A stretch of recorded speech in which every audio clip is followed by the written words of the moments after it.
उत्तर प्रदेश के संवेदनशील शालीगढ़ में सोमवार देर रात मामूली बात पर दो पक्षों ने एक दूसरे पर पथराव कर दिया। एक अपुष्ट सूचना में कहा गया है कि हवाई फायरिंग भी की गई, लेकिन पुलिस ने इसकी पुष्टि नहीं की है। शहर में धारा 144 लागू कर दी गई है। तनाव के बाद इलाके में भारी पुलिस बल तैनात किया गया है। हालांकि अलीगढ़ से जो पुष्ट वीडियो आए हैं, उनमें कुछ युवकों को पुलिस की मौजूदगी में पत्थर फेंकते देखा जा सकता है। पुलिस कुछ युवकों को रोकती और समझाती हुई नजर आ रही है। जहां घटना हुई, पड़ोस में ही का दफ्तर है।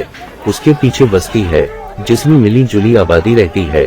एएनआई की खबर के मुताबिक अधिकारियों ने बताया कि अलीगढ़ में चिकन बेचने वाले एक दुकानदार के साथ कुछ लोगों की बहस के बाद दोनों तरफ से मारपीट और पथराव हुआ, जिसमें कम से कम 2 लोग घायल हो गए। मारपीट के बाद इलाके में 5 घंटे तक पथराव होता रहा। भीड़ के बीच और एसएसपी भी फंस गए। 10 थानों की फोर्स ने मौके पर पहुंचकर मोर्चा संभाला। पुलिस ने एक पक्ष की 2 एफआईआर के आधार पर 21 को नामजद किया है। इसके अलावा कई अज्ञात भी हैं। सराय सुल्तानी इलाके में सुबह भी चप्पे चप्पे पर पुलिस तैनात रही।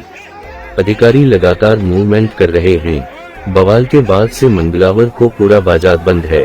पुलिस को अभी केवल एक पक्ष की ओर से ही तहरीर मिली है, जिसके आधार पर कार्रवाई शुरू कर दी है। सासनीगेट क्षेत्र के सराय सुल्तानी अति संवेदनशील इलाकों में आता है। रात करीब 9 बजे यहां के एक ढाबे में खाना खाने आए ताला कारोबारी से विवाद शुरू हुआ। हिंदी अखबार दैनिक भास्कर लोगों के हवाले से लिखता है, ताला कारोबारी वहां खाना लेने आया था। तभी बाइक खड़ी करने को लेकर पक्की सराय निवासी कुछ युवकों से उनकी बहस होने लगी। देखते ही देखते बात इतनी बढ़ गई कि दोनों पक्षों में मारपीट शुरू हो गई। सराय सुल्तानी निवासी युवकों ने ताला कारोबारी की जमकर पिटाई कर दी। इसके बाद कारोबारी ने अपने भाई को फोन करके सारी घटना की जानकारी दी। ताला कारोबारी ने जब अपने भाई को मारपीट की जानकारी दी तो वह अपने कुछ साथियों के साथ मौके पर पहुंचा।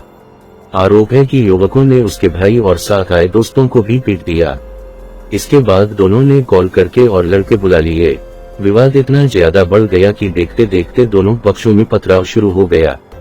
रुक रुक कर पथराव होता रहा और पूरे इलाके में भगदड़ जैसी स्थिति मच गई। लोग इधर उधर भागने लगे। लोगों ने इसकी जानकारी पुलिस को दी। घटना की जानकारी मिलने पर पुलिस मौके पर पहुंची, लेकिन उनसे हालात काबू नहीं हुए। मामला इतना बढ़ गया कि आईजी दीपक कुमार, इंद्र विक्रम सिंह, एसएसपी कलानिधि नैथानी और अन्य अधिकारी मौके पर पहुंचे। उन्होंने लोगों से बातचीत की, कार्रवाई का आश्वासन दिया, लेकिन लोग अधिकारियों की बात सुनने को भी तैयार नहीं थे और उनसे भिड़ने लगे। जैसे तैसे अधिकारियों ने लोगों को शांत कराया, लेकिन फिर हंगामा शुरू हो गया। इस दौरान फायरिंग की भी सूचना है। इसके बाद कई थानों की फोर्स को मौके पर बुला लिया गया। हल्का बल प्रयोग करके लोगों को वहां से खदेड़ा गया। हंगामे के दौरान जब पुलिस पहुंच गई तो उपद्रवियों ने पत्थर चलाकर इलाके की स्ट्रीट लाइटें फोड़ दी। इससे इलाके में अंधेरा छा गया। इसका फायदा उठाकर वह हंगामा और पथराव किया। पुलिस ने सारे इलाके को अपने कब्जे में ले लिया और चप्पे चप्पे पर फोर्स तैनात कर दी। कई घंटे की मशक्कत के बाद पुलिस ने रात 2 बजे के बाद स्थिति पर काबू पाया, लेकिन इलाके में माहौल लगातार गरमाया है। लोग कार्रवाई की मांग कर रहे हैं, वहीं पुलिस आरोपियों की तलाश कर रही है। 2 समुदाय के बीच हुए संघर्ष और पथराव के दौरान 2 लोग घायल हो गए हैं, जिसके बाद पुलिस ने उन्हें इलाज के लिए अस्पताल में भर्ती कराया है। वहीं आरोपियों की पहचान करने की कोशिश की जा रही है। हंगामे के बाद कई थानों की फोर्स मौके पर पहुंच गई। इस दौरान एक सीओ पर आरोप है कि वह शराब पीकर मौके पर पहुंच गए। जब लोगों को इस बात की जानकारी हुई तो उन्होंने पुलिस मुर्दाबाद के नारे लगाने शुरू कर दिए। जब लोगों ने पुलिस मुर्दाबाद के नारे लगाए तो इंद्र विक्रम सिंह और एसएसपी कलानिधि नैथानी मौके पर मौजूद थे और उनके सामने पुलिस का विरोध हुआ। इसके बाद सीओ को वहां से तत्काल हटा दिया गया।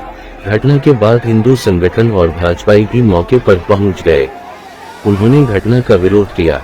उनका कहना था कि अचलताल के इस इलाके का पौराणिक महत्व का है, इसलिए यहाँ पर मांस की दुकानें नहीं होनी चाहिए। भाजपा के महानगर अध्यक्ष विवेक सारस्वत ने कहा, इलाके में मीट की दुकानें नहीं होनी चाहिए। यह हिंदुओं का प्राचीन धार्मिक स्थान है। वहीं विश्व हिंदू परिषद और बजरंग दल के पदाधिकारियों ने भी घटना का विरोध करते हुए मीट की दुकानें बंद करने की मांग की है। आईजी दीपक कुमार ने बताया कि 2 पक्षों के बीच खाना खाने के दौरान विवाद हुआ था। इसके बाद पथराव शुरू हो गया। इसमें कुछ लोग घायल हुए हैं, जिन्हें अस्पताल में भर्ती कराया गया है। वहीं मामले की जांच की जा रही है। उपद्रवियों के खिलाफ सख्त कार्रवाई की जाएगी। सराय सुल्तानी प्रकरण में पुलिस को अभी सिर्फ एक पक्ष की ओर से तहरीर मिली है, जिसके बाद पुलिस ने 2 एफआईआर दर्ज की है। पहली एफआईआर दिलीप वार्ष्णेय निवासी पक्की सराय की तहरीर पर हुई है। इसमें पुलिस ने 19 लोगों को नामजद किया है। वहीं दूसरी एफआईआर अंकित वार्ष्णेय निवासी पक्की सराय की तहरीर पर की गई है। इसमें ताज होटल के संचालक मेराज, उसके भाई और अन्य कई अज्ञात के खिलाफ मुकदमा दर्ज किया गया है। पुलिस अब इनकी गिरफ्तारी के लिए छापेमारी कर रही है। पुलिस ने पहले केस में मेराज, नाजिम, आमिर, गुलजार, वारिस, सोनी, वसीम, काके, शमशाद, मेहताब, वरीद, शानू, फारूक और वारिश को नामजद किया है। वहीं अंकित की तहरीर पर पुलिस ने दूसरा मुकदमा दर्ज किया है। इसमें होटल संचालक और उसके भाई को नामजद किया गया है।